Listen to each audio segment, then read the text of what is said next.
ces dernières semaines ont été agitées par une campagne médiatique massive sur le thème des Ouïghours en Chine. Avec le coronavirus et Hong Kong, c'est un des 3 thèmes favoris des médias atlantistes pour dénigrer la Chine afin de préparer les esprits à un affrontement avec ce pays.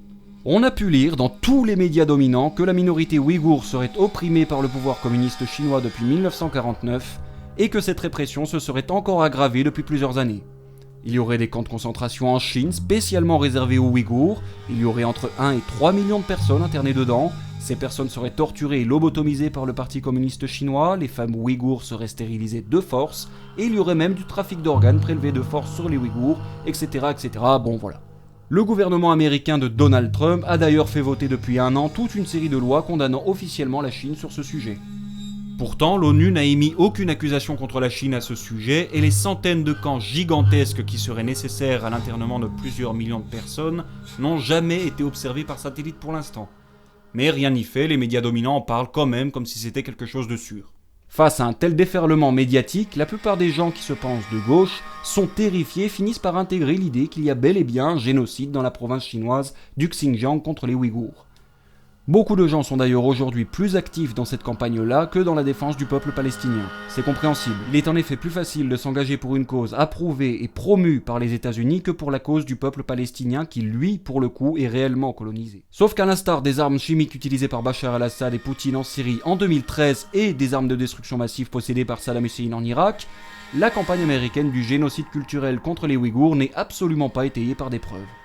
Il y a même beaucoup plus de chances pour que ce soit un nouveau bobard, comme toutes les autres arnaques médiatiques que les États-Unis nous ont pondues depuis des décennies pour diaboliser des pays qui ne leur plaisaient pas.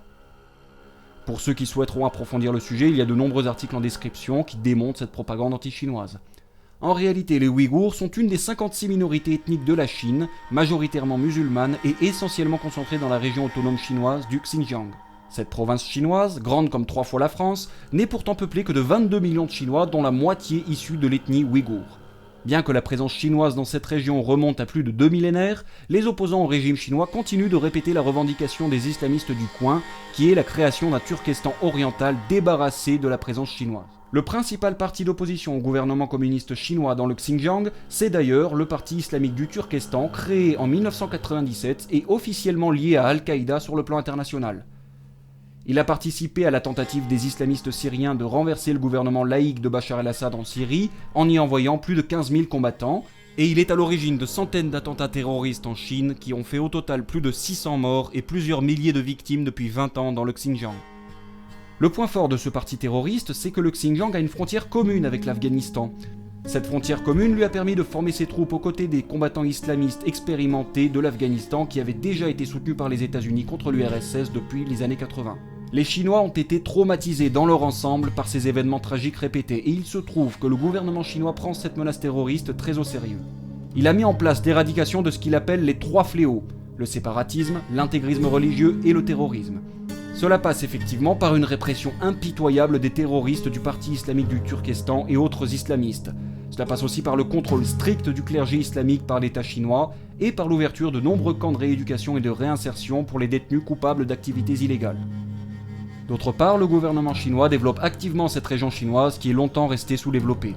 La croissance est beaucoup plus forte dans le Xinjiang que dans le reste de la Chine, le niveau de vie des Ouïghours augmente constamment et de nombreuses écoles ont été construites pour permettre aux jeunes Ouïghours d'apprendre le mandarin en plus de leur langue locale.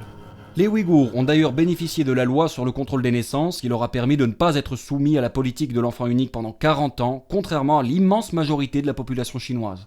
Le résultat, c'est que la population ouïghour, qui était de 5,5 millions de personnes en 1979, a plus que doublé. Aujourd'hui, cette minorité ethnique compte environ 12 millions de personnes et se porte donc mieux qu'avant. Bizarre pour un génocide.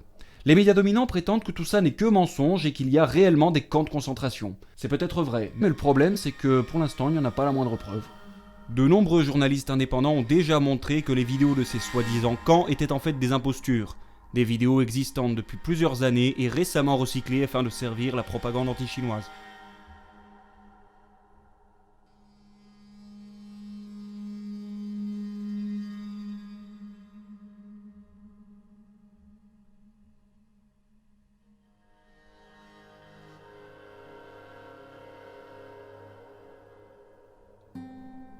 De la même manière, les sources utilisées par les médias dominants pour justifier l'idée qu'il y aurait 1 million de détenus ou plus ne sont absolument pas fiables. L'étude censée le prouver a été réalisée par un seul type, Adrian Zenz, présenté comme un chercheur spécialiste de la Chine. Sauf que ce type n'est en réalité ni un démographe, ni un historien de la Chine, mais juste un prof de l'Université européenne de théologie. C'est une école allemande basée aux États-Unis et reconnue pour son enseignement religieux et obscurantiste. Adrian Zenz est lui-même très proche des milieux évangélistes et de l'extrême droite américaine du Parti républicain. Il se considère d'ailleurs comme, je cite, missionné par Dieu pour lutter contre la Chine communiste.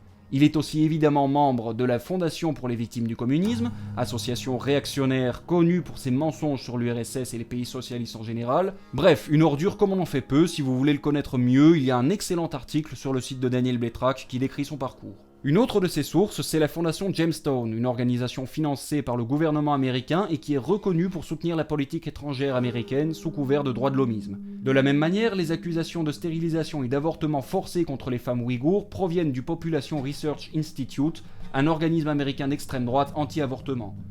Bref, pour l'instant, rien ne permet d'affirmer que la Chine est coupable de génocide. Sauf évidemment si vous croyez encore que Saddam Hussein avait des armes de destruction massive et que Poutine est coupable du Brexit en Angleterre. Ou alors si vous accordez du crédit aux intégristes religieux et aux néoconservateurs américains. En réalité, cette campagne anti-chinoise sur le Xinjiang est due à deux choses. D'une part, la répression impitoyable des islamistes par le Parti communiste chinois ne sert pas les intérêts des États-Unis.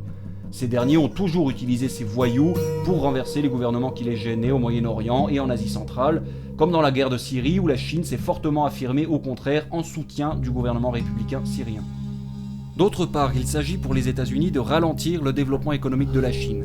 Et il se trouve que ce développement passe désormais par le projet des nouvelles routes de la soie. Ces dernières sont censées relier la Chine à l'Europe via l'Asie centrale et permettre ainsi le développement des régions intérieures sous-développées de la Chine. Le Xinjiang en fait évidemment partie et son développement dépend en grande partie de la réussite de ce projet international progressiste. Enfin, il faut préciser que 38% des réserves chinoises de charbon et 25% des réserves chinoises d'hydrocarbures sont justement présentes dans le Xinjiang. Cela accentue évidemment l'importance de cette province dans le développement de la Chine. Voilà pourquoi vous entendez autant d'âneries sur le Xinjiang et les Ouïghours depuis septembre 2018. Voilà pourquoi vous continuerez à en entendre tant que l'impérialisme américain et l'OTAN auront encore leur capacité de nuisance. Le devoir de la gauche face à ça, c'est de combattre cette propagande de guerre anti-chinoise, quel que soit le thème. Hier le Tibet, aujourd'hui Hong Kong et les Ouïghours, tout est bon pour préparer les esprits à une nouvelle guerre froide. Il ne s'agit pas de prétendre que la Chine est parfaite, loin de là. Mais la France a tout intérêt à dialoguer avec les pays comme la Chine et la Russie plutôt que de nous aplatir devant les États-Unis. Soyons indépendants, ne soyons pas soumis à l'oncle Sam.